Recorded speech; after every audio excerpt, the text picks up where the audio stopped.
ก่อนไม่อันดับแรกจะต้องไปได้กินข้าวก่อนไปพักก่อนบ่ไปยังพาไปผมเป็น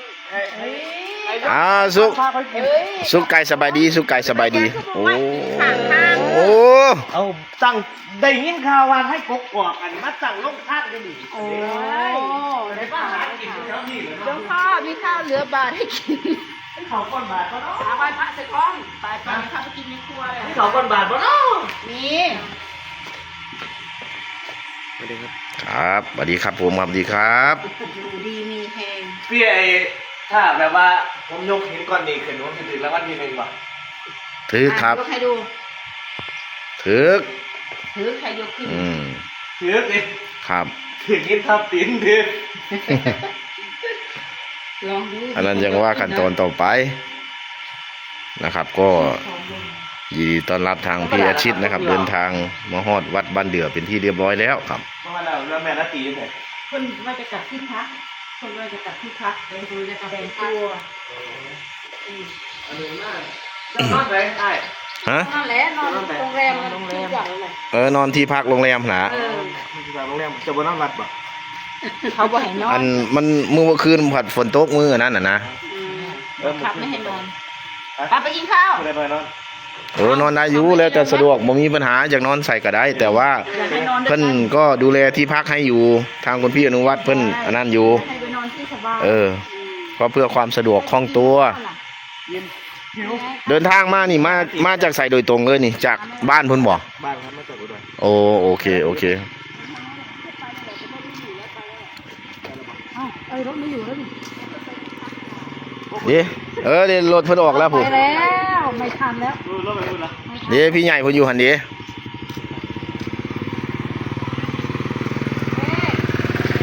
เอาเบอร์45ครับไปยังนี่ถามสบายดีสุขกายสบายใจสุขกายสบายดีมีอยู่ดีมีแห้งแข็งแรงร่ำรวยอันลูกเมียมีจะคนมาลูกเมียมีจะคนตันโอ้ยก็ยังเปลี่ยนฮอตสูตรมาแล้วบ่มีไผคู่มือนี่อยู่ผู้เดียวเอ้ยไหนแค่ยังอยู่ซุมื้อนี่เอ้าเราอันที่ว่าขายของเป็นจังได๋ก็เฮ็ด YouTube น้ำอาหารเสริมเพื่อสุขภาพธุรกิจเครือข่ายครับผมแฟรนไชส์ผู้บริโภคนั่นแหละก็เฮ็ดอันนั้นไปแล้วก็อันใดเฮาเฮ็ดได้ก็เฮ็ดไปพอได้อยู่ได้กินดูแลครอบครัวไปเล่ากับกางแขนข่อยกับกางแขนด้วยกันนี่แม่นต่างฝ่ายต่างกลางเนี่ยก็ดูแลครอบครัวไปตามอัตภาพเฮาดูแลครอบครัวตามอัตภาพบ่ก็มีอันนั้นเวลามากยิ่งขึ้นอยู่ในส่วนนั้นสุขภาพก็โอเคอยู่สวัสดีครับผมนะครับนั่นคือพี่กันเฮาเพิ่นได้เฮ็ดหยังต่อบ่ซุมื้อนี่เป็นยังไงมายังไงติดธุระอยู่มาที่ไหนป้าหน้าบ่โอ้เห็นได้ครับผมเสื้อนี่เป็นแฟมิลี่บ้านหน้าเลยเนาะโมเมนต์ธรรมดา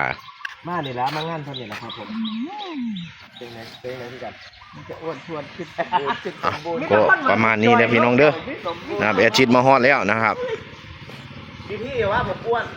หลวงพ่อหวนวัดเสาเหนือแหละพี่น้องเลยนะครับ6106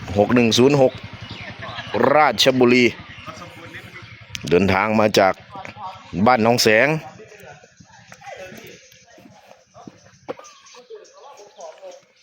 พี่ว่าผมอ้วนเพิ่นขึ้นมาเขาอ้วนขึ้นมาเป็นจังไดปลาเลี้ยงไว้ในใหญ่หรือยังยังเลยครับผมไก่ดีเป็ดไก่อันนั้นก็ประมาณนั้นเป็ดไก่อันนั้นดีบาทนี่อันไหนมือนั้นน่ะเป็นเท่าไหร่คือว่าแวบๆอยู่ผมรถโอ้ยอ้ายเพิ่นไปใส่เนาะตู้ก็ได้โอ้มื้อนั้นก็ไปนี่ล่ะก็ไปข้าวนึงบ่เอาดีแล้วคือว่าแบบเเข้าไปแนะนำแบบได้กราบปู่ไหว้ปู่แล้ว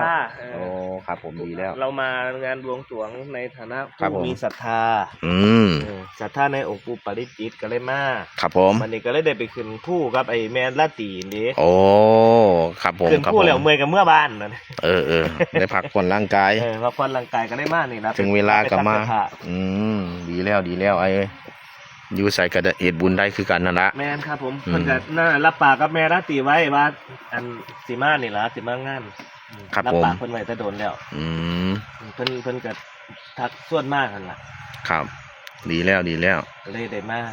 ตามคำบอกคำอันนั้นไว้ ตกลงกันไว้ ที่ตกลงกันไว้อันนี้ ดีแล้ว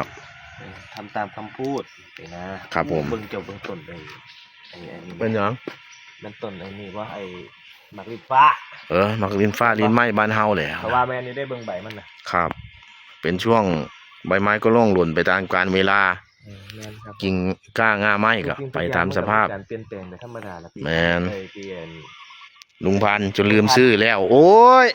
อันนี้ก็ได้เนาะอืม ลุงพัน จำได้แต่ผู้เดียวหั่นล่ะเนาะอืมผมก็เมื่อนั่นก็เสร็จภารกิจเรียบร้อยก็เดินทางมาวันที่13มาครับมาวันที่13ก็เดินทางมาฮอด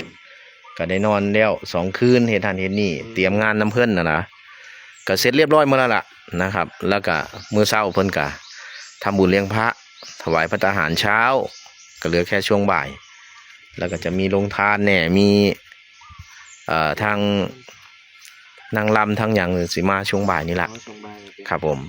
มีหยังเฮาก็จังเฮ็ดน้ำกันเท่านั้นล่ะในเฮาเตรียมพร้อม ครับของพักก่อนเนาะ ๆครับผมเพราะว่าต้องรอเวลาตอนแรงอะนะเพิ่นก็ออกมาตั้งแต่ตี 5พุ่นน่ะตี 5เพื่อที่จะออกมาเพื่อที่ทำบุญตอนเช้าอะนะ ตอนก็สักบาท กินข้าวกินน้ำเชิญทางหลังครัวเลยเด้อเพราะว่าทางพูนเพิ่นเก็บแล้ว อ๋อ ครับคันยังไม่ได้กินก็ไปทางหลังครัวเลยเดี๋ยวบอก เศษอาหารเขาจะทิ้งไว้ทั้งกันติ คันอยากได้เศษอาหารก็อยู่ในถัง แต่ถ้าอันนั้นก็ทางเพิ่นมีแม่ครัวอยู่ อ๋อเหรอไม่ เอ ได้ อ โอ้ หรือว่าจะเอาเศษ ทิ้งเศษอาหารไว้ทันแล้ว เศษบ่มีบ่อึดแล้วเศษน่ะหลายถังอยู่ดอก ประมาณนั้น มวนกันนะเสื้อนะครับผมว่าได้พ่อหน้า ได้ พ่อตากันมาก อืม โดดแล้วกับพี่ไอ้ลุงพันธุ์ กับ ลื ลุ ม ง ฮ พั อน ด ธุ์ ซื้อแล้วอู้ จะลืมซื้อ อีตาพัน ได้ ลุง ปาก พัน บ่ค่อยได้คุยได้ปากน้ำมันแล้วเรา เออ เราสิเป็นคนยิงยักน้อยมืดงานนั่นพ่อหน้ากัน เอาอย่างว่าจังได๋ เราก็ค่าได้ขึ้นไล่นะ ค่อย อืม ค่อยหาเจ้าบ่เห็นอยู่มื้อน่ะครับค่อยเอาเจ้าอยู่ตอนใส่แบบใดจังใดยังสิได้คุยกันก็เฮ็ดนั่นเฮ็ดนี่แน่เนาะวันนี้ก็ถ้าเห็นกันตรงๆนะจังได้คุยนะอันนี้คันมันมาเห็นบนตรง นั่นล่ะ ๆผมว่า เห็นว่า แบ แบบ บอยากเวียกอยากงานข่อยก็เลยบ่อยากแบบ โอ้ยเฮาก็เอาแล้วแต่สะดวกดอกวะบ่ว่าหยัง ถึงได้พ่อหน้ากันแล้ว อืม กันธรรมดาล่ะคนเฮานะมันก็ เออ ธรรมดาละคนเฮามีภาระและหน้าที่ของแต่ละคนมีบทบาทของแต่ละคน ครับผม คือจังเจ้านี่ก็ไปหาขายเครื่องไอ้อิหยังก่อน อาหารเสริมเพื่อสุขภาพ อาหารเสริมเพื่อสุขภาพ ถ้ามีปัญหาเรื่องสุขภาพบอกผม ตอนนี้ก็มีอยู่เด้ ถ้า มีอยู่เด้ บ่ยากดอก เป็นโรคสร้างเลยสมนา ได้ โรคสร้างสร้างจับ คือกันน่ะนะก็ย้อนเป็นโรคนี่แหละจังหาเนี่ยเอามาสืบเนี่ย ประมาณนั้นเอาอยู่ดีมีแห้ง ครับผมอยู่ดีมีแห้ง แข็งแรงร่ำรวยขันปลาเลี้ยงไว้แล้วก็มื้อหน้ามื้อในขันไก่เลี้ยงไว้พอดีสมมาพาควร มันมีอยู่แล้วถ้าซ้ำสิกินนะ ได้การ ถ้าซ้ำสิกินกันนะมันก็มีอยู่แล้ว ถ้ามีโอกาสแวะไปเล่นน้ำก็ได้ ครับผม ก็ ครับ ยัง ผม สิเฮ็ดอยู่ได้ว่าเฮ็ดแบบคอนเทนต์ไอ้คุยกับยูทูบเบอร์แบบรุ่นเก่าๆนะไปหาสมแบะมาเด้ ติ ผมไปสัมภาษณ์สมแบะมาเด้ เป็นไดรถเรา เราขายรถมือสอง สุดยอด เราขายรถมือสองเราขายรถมือสองขายเฟอร์นิเจอร์ที่เก่าหลักๆนะรถมือสองในช่อง YouTube โอ้สุดยอดเลยฮะพี่สมแบกคำตะกร้าบ่พี่สมแบก แม่น พี่สมแบกคำตะกร้า ผมก็แวะไปหาเราสินะ อืม กะว่าสิแบบไปหาไปยูทูบเบอร์คนเก่าๆมีโอกาสผ่านไปจังซี่นะ เออ คือจังมื้อนั้นผมสิไปบึงคงหลงบ่ล่ะผ่านผมก็เลยทักหาเรา ครับผม ก็ได้นัดกันคุยกันถ่ายคลิป ได้พูดได้คุย ผม พี่ ไป น้อง ทางใดก็ถ้าผมไปเล่าวถ้าผมพันหน้าบ้าน ได้มันบ่มีปัญหา แต่ว่าอัน อืม พี่น้องได้ข่อยสิบอกสู่ฟังเด้ ว่า โทรหาเราบ่รับเด้อยันจะหนีเรา อ๋อ เรายันข่อยท่วงหนีเรา ว่าโอ้เอาขอบ เราบ่ คุณ กล้า ห รั ลา บ ย สายข่อยพี่น้อง ๆที่เอา เจอไป1 ดอกก็ เอาแล้วนั่นละ ผม ขอบคุณหลาย มืองานผมโทรหาเราเด้ครับเราบ่รับสายผม ๆโอ้ยมืองานน่ะ เราขึ้นมาเจ้าหนีโทรหานำหาไหนบุ มืองานนั่นค่อยมาเห็นทีหลังนี่เห็นไลน์เจ้าขึ้นมาอยู่เอ้าตายเพิ่นโทรหาเฮา ถ้ทักไลน์เฮากลับขึ้นมาเด้อโอ้ยบัดยามโทรไปเฮ้ย เพิ่นโทรหาเฮายามไหนเนาะว่าคือเฮาก็อันนั้นอยู่เนาะยุ่งว่าตามตรงไปให้แล่นพูนแล่นพี่อยู่บ่ได้มีปัญหา อืม คันว่าโอเคก็คุยกันได้ สวัสดีครับผม เอาตามนั้น หาเจ้าหั่นล่ะ โอเค ผมเห็น